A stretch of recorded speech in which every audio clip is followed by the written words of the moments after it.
going to be talking about puppy leash manners and doing a demo in just a minute.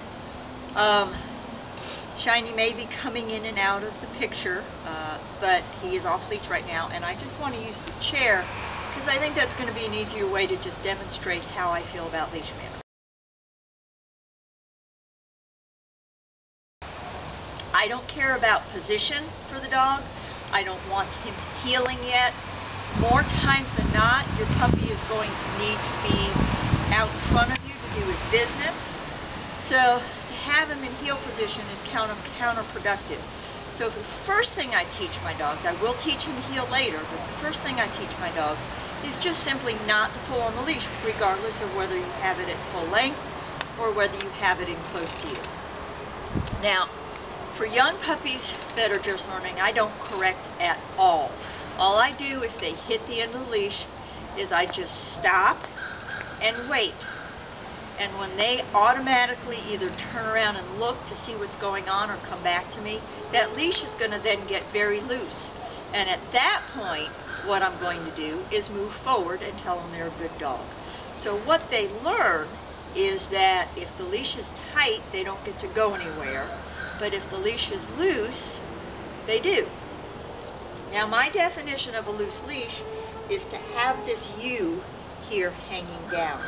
Anytime the leash gets tight, there's going to be tension on the leash, and at that point, the dog may actually do the opposite and pull against that tension, so it's actually going to create more of a problem rather than less.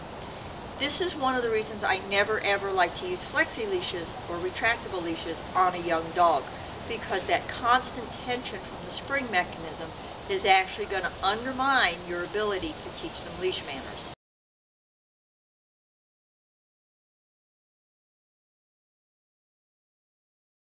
As they get more comfortable with the leash and they're not panicking because there's a leash on them, what I will do if they hit the end of the leash is simply using one or two fingers, I'm going to still stop, but then I'm going to add a little tap. And this is a fairly lightweight chair, so you can see it's just barely moving. I'm not going to do it so hard that I'm going to knock the chair over. That's not my intention. I am not trying to move the dog. I'm just trying to move the dog's mind. So if he hits the end of the leash, I'll simulate that by getting it tighter. I'm going to loosen it a little bit, give little taps until he gets the idea. And then when he makes the decision to loosen up, then we can move forward again.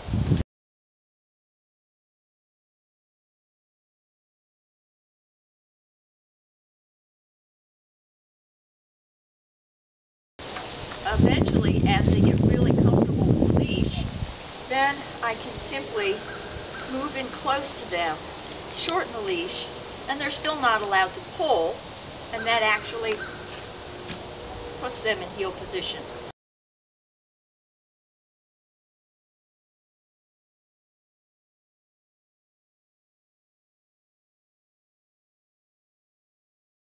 You may be tempted to use a training collar, such as a pinch collar or choke collar or a head halter.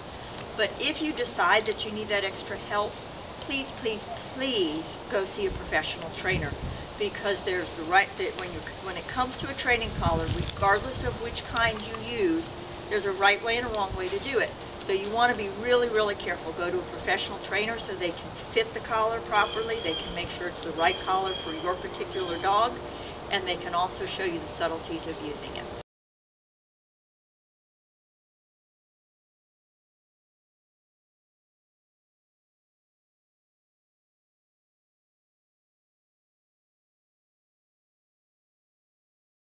I'm going to see if I can get him to work with me now. Puppy, puppy, puppy! And I'm not going to use the come word because he's off leash. Oh, what a good boy. You're still going to get praise for being in there. What a good puppy. I'm so proud of you. Sit. Good boy. Hook up the leash. All right, here we go.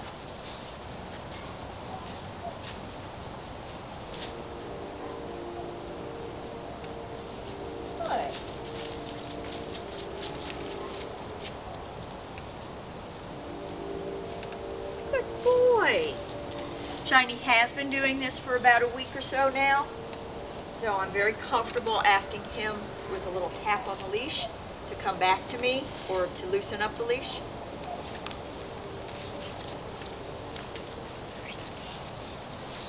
Good boy.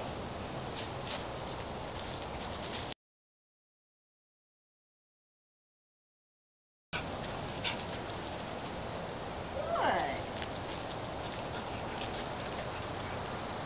Good.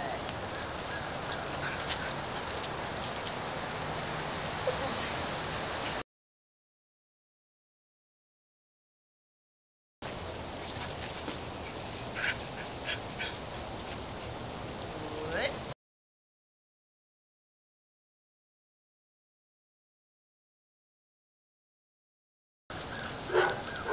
Let's go.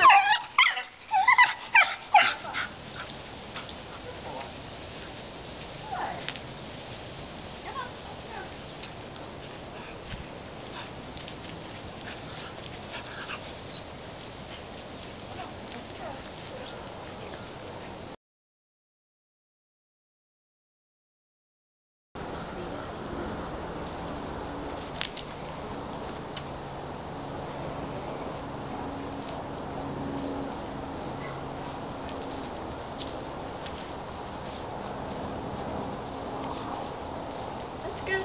Let's go. Let's go. Let's go. Good.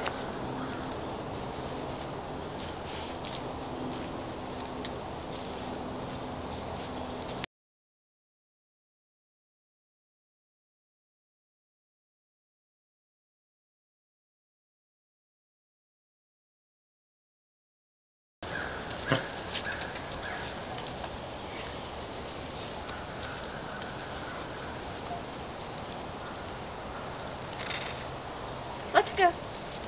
Attaboy.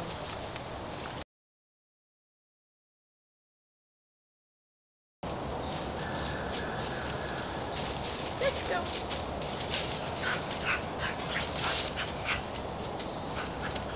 Good. Look at you. What a good puppy dog.